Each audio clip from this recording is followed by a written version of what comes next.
I've had it in mind for ages to build some circuits from my childhood electronics kit, and today we're going to look at the telephone pickup amplifier. So I've done quite a long blog post on the theory of this circuit. We'll have a quick pause on the schematic there. So it's basically two single transistor amplifier stages. And I've gone into the maths of these quite a lot on the blog post. But in combination, these two stages have a lot of gain, really quite a lot of gain. So we're just going to build that together and see if it, following this beautiful diagram they give you, see if it works as a telephone pickup amplifier. So wish me luck. Doing deep dives into these amplifier circuits has been actually fascinating. You get to see so much. One thing that I noticed is I was just rechecking some of the measurements on this circuit because it wasn't quite doing what I was expecting it to do, and measuring the collector current, well actually measuring the voltage across the 1k ohm resistor going into the collector. So basically that gives you the current in milliamps. And it's interesting to watch what happens if I just power this circuit on. You'll see on the meter how this voltage behaves. So we start off and we're kind of getting about 1.88 volts now, but you'll see as we're just watching it that it's already starting to climb, and in fact it will keep climbing until about 1.93. So what's happening here? Well, I think it's basically just the as we're powering this circuit on, the current or the power being dissipated by the transistor is just warming the junction in the transistor up a little bit, and that's increasing the gain on this transistor, causing the collector current to increase. And actually, even though the power being dissipated in this configuration is really tiny, it seems that's enough to still create quite a noticeable and measurable effect on the gain in the system. And in fact, you can confirm that, or at least give that some plausibility, by just putting my finger on top of this transistor. And I'm not touching the wires here, this is just touching the case of the transistor. And you'll see that number shooting up just from my body heat transferring into that transistor.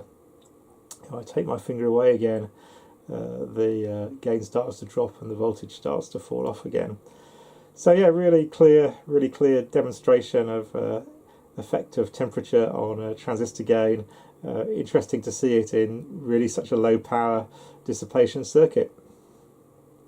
So it turns out that electrolytic capacitors from electronic sets in the 1970s may not actually work very well when it comes to 2017. So we're just going to nip these ones off and put new ones on these posts, so we can build these circuits and hopefully have them work. Who'd have guessed? Who'd have guessed that would be a problem, right? Anyway, I will get on with this and hopefully have something working. Right, well, I've just resoldered a new electrolytic into this guy. So just time to put him in the circuit and his friends, and hopefully we will get a working amplifier this time, which wasn't working before because it had a dead electrolytic in it. So this is always very tedious. I remember this as a kid actually. It took ages to build these circuits. You're going to get these fiddly little 6BA nuts on the back of all these screws, and then you've got to tighten them up with the spanner provided. In fact, still the original spanner that came with the kit, which is quite impressive.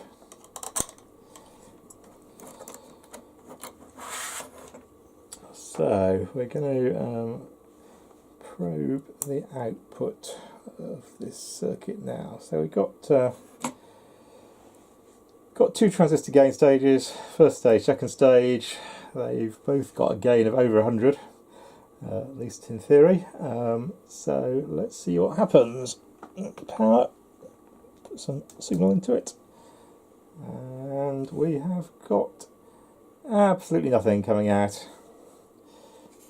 Show you on the scope there. So blue line is the output trace and the yellow line is the input. So we've got input but no output. Well, that's not exactly what we hoped for. Let's see whether we can find out where that's going wrong. Yeah, definitely something happening on that channel, so let's have a look at the output at that stage. Okay, so I haven't got anything on the output of the first stage at all. Well, we've got something.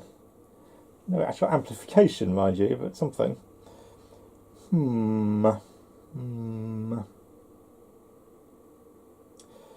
Is it possible I've just soldered in another dead capacitor?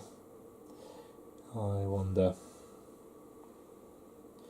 Let's take that one out of the circuit and see what we can do. Yeah, well, turns out at the time of clot I had this electrolytic capacitor in the circuit backwards. So let's put that in the right way round and do the nuts up, and then we will have a look at this amplifier. Right, now we've got the capacitors in the right way round. Hallelujah. This amplifier is working as well as I think it's ever going to. So if we look on the scope, you can see you've got a nice strong blue signal. That's actually, let's get the measurement there, that's 8 volts, almost 7.8 volts peak to peak. So it's very much being limited by the power supply, which is partly why it's just that funny, not very sinusoidal shape. If I turn the input voltage down, you'll see it becomes a bit more sine wave like on the output. That's not too bad actually. That's really tiny input voltage. Don't believe the scope can measure it right. Actually, it's jumping around all over the shop. But it's about maybe about 2 millivolts peak to peak in, generating 2.3 volts peak to peak out. So gain of about 1,000 through the amplifier, which I thought it might be a bit higher than that actually, but again we don't really know how accurate the measurement of the input is, certainly. So I've hooked this circuit so that the input is, in fact, what it tells you to do in the book, which is to use this coil, which is really part of the radio circuits, and the ferrite rod as the input. And that will pick up magnetic and other electrical signals, and then it goes through this rather high gain amplifier to produce the output. So I just sort of did that very quickly, and this is just the loose lead coming from my signal generator, which is still on, and you can see on the scope there, just to get the output, that it's actually picking up. That's the signal from the signal generator that it's going through, coming out. That's about 18 millivolts apparently. Peak to peak, so it's getting some signal from that. I'll just turn the signal generator off and we confirm that it disappears. It looks very much like we're just getting mains there. So I guess now we need is something to try amplifying that's a bit more interesting than the signal generator. So I think I might have just the thing. So let's go take a moment to set that up. So let me go, and I'll come back to you once we've got that ready. Well, this circuit is actually described as a telephone pickup amplifier, and we can see our 1970s businessman smugly listening to his latest hands-free phone. We're also warned that regulations prohibit the attachment of this type of equipment to GPO telephones in Britain. Similar rules may apply in other countries. Well, it just so happens that though I don't really have the cigar and suit and so on, I do have a remarkably similar phone in front of me right now. So I think we're about to witness a crime, as let's see if this thing will attach to the GPO phone system and see if it works. I've hooked an earpiece up to the output, and I can tell you if I put that in my ear I can hear ELO, so I think we're getting a bit of pickup from a radio station coming into that, which is not too surprising. You don't need very much rectification. If you shove a lot of gain onto a ferrite rod with a coil around it, then you're quite likely to get some kind of radio cut through. Anyway, we're going to give this a go on the phone, and we don't know what's going to happen really, because this phone has not been used before, at least not in my ownership. So let's just give it a call from the mobile. Oh yeah, it's ringing. Proper ring. Okay, I'm going to put the earpiece right next to the coil there. Ooh, not large. Got some new sound coming through the earpiece. I've got terrible roar from something. 1, 2. 1, 2. Oh dear. I can't tell you what the music is. It's very loud. 1, 2. 1, 2. 1, 2. Well, oh, it's yeah. I recognise the music now. I would have to say that as a test of a telephone pickup amplifier, that is a complete failure. I get lots of radio breakthrough, but nothing at all coming over the phone. Well, I was bitterly disappointed by the failure of the telephone amplifier to work. I had dreams of lying back on my executive hands-free phone. So I'm going to try again. I've made a new coil. This is just like a few turns of wire. So we're just going to give this one a dial up on the mobile and see whether this one works. First good news is I don't get any radio signal anymore. I get a lot of static noise from somewhere, but nothing like a radio signal. So that gives me some hope that we might not just be dominated by radio this time. Anyway, let's call this phone.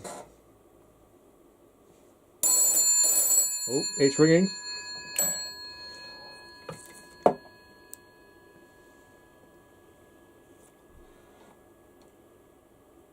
Of course, we want to put it on the earphone end. 1, 2, 1, 2. 1, 2, 1, 2. 1, 2. A. 1, 2. 1, 2. Well, I'm afraid still no sign of any pickup from the speaker there. Let's try one other thing. So I've got a pair of headphones here.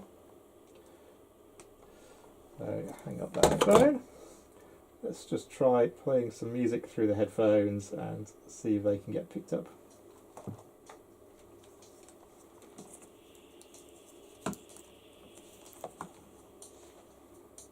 Oh, that is actually working. I can just hear the beat coming out of those headphones, picked up by the coil into my earpiece. So I think we're going to call that semi-successful. It may not be much for a telephone amplifier, but at least it can pick up electromagnetic signals and create some recognisable audio. Excellent job. So there you have the experiment telephone pickup amplifier. It didn't pick up anything from my telephone. It picked up a lot of AM radio, but eventually got it to pick up some sounds from my headphones. So I guess it proves that with the right circumstances, it could have been a telephone pickup amplifier. Overall, I think it's probably like 6 out of 10 for its intended purpose. That might be being a bit generous, but really interesting to build it.